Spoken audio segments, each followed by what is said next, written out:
Akkam jirtu hordoftoota keenya FUM chaanaalii irraa sagantaa taateewwan torbanii qabanne isiniif dhiyaanneetu jirra. Hanga xumura qophii keenyaatti nu faana turan affeerraa keenya. Salphinni dippiloomaasii akkasii hooggantoota addunyaa fuulduratti uumamee hin beeku.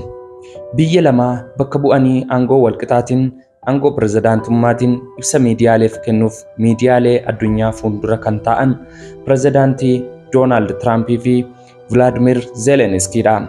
Taateen uummata addunyaa naasiseen jecha hamaa fi gaarii walitti darbachaa oolani.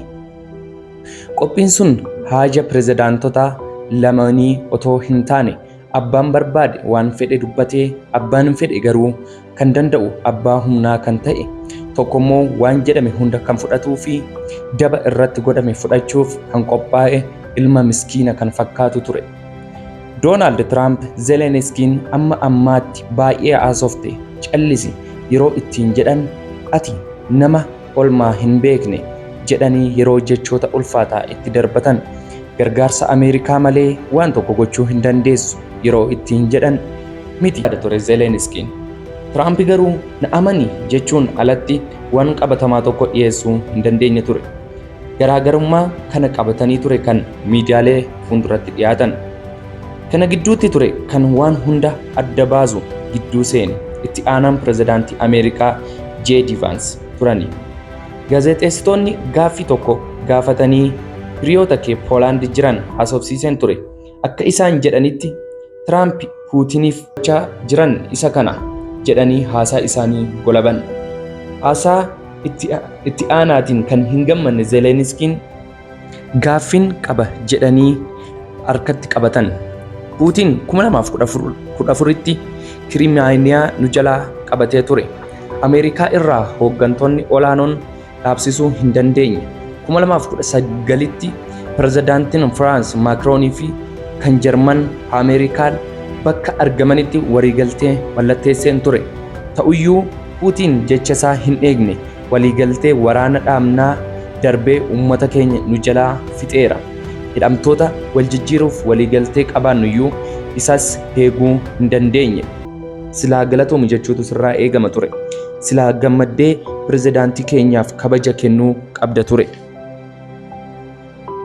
Zelenskiin haasa'uuf ati sagalee ol kaastee waa'ee waraanaa haasoftaa isaa jedhu Tiraamp hin xumursiisne. Inni sagalee ol hin kaasne. Zelenskiin haasa'uu hin danda'a jedhe deebisee ammas haasa'uu hin danda'a jedhe. Tiraamp haasa'uu hin dandeessu amma ga'uun olitti haasofteetta. Biyyi kee waraana irra jirti. Waraana dhaabbii kan jedhu erginee tole kan jedhu Raashiyaa irraa kan si argamsiise nuyidha. Zelenskiin waraana kana kan jalqabne kophaa keenya jedhanii otoo hin xumuriin Tiraamp addaan kutuun kophaa kee hin turre. Pirezidaantii gowwaa san $350 biiliyoon si kennineerra. Meeshaa waraanaa gurguddaa si hidhachiisneerra. Loltoonni kee cimoo ta'an iyyuu meeshaa waraanaa keenya otoo hin jiraanne ta'e Raashiyaan torbee 2 keessatti waraana kana ni xumurte ture. Zelenskiin haala nama gaddisiisuun akkas jedhani. Ani maafan hin dubbanne? Akkan dubbadhuuf miti kan na haffeertan. Itti aanaan pirezidaantii itti fufanii waan sii godhameef galateeffachuu kan qabdu miidiyaa Ameerikaa fuulduratti balleessaa kee haasa'uu feetee sirrii ta'uu himuu barbaadda. Balleessaa kee beeknaam jedhe. Tiraamp itti fufuun uummanni Ameerikaa dhugaasaa baruuf kun Ameerikaan otoo si gargaaruu baattee jabina akkasii hin qabaattu ture.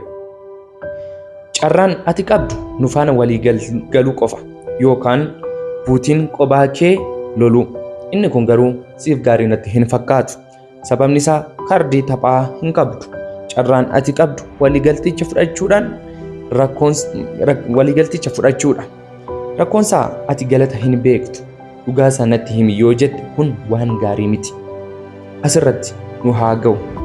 Gaazexeessitootaafis sagantaa addaa akka ta'u nan amana jedhanii dubbii isaanii golaban.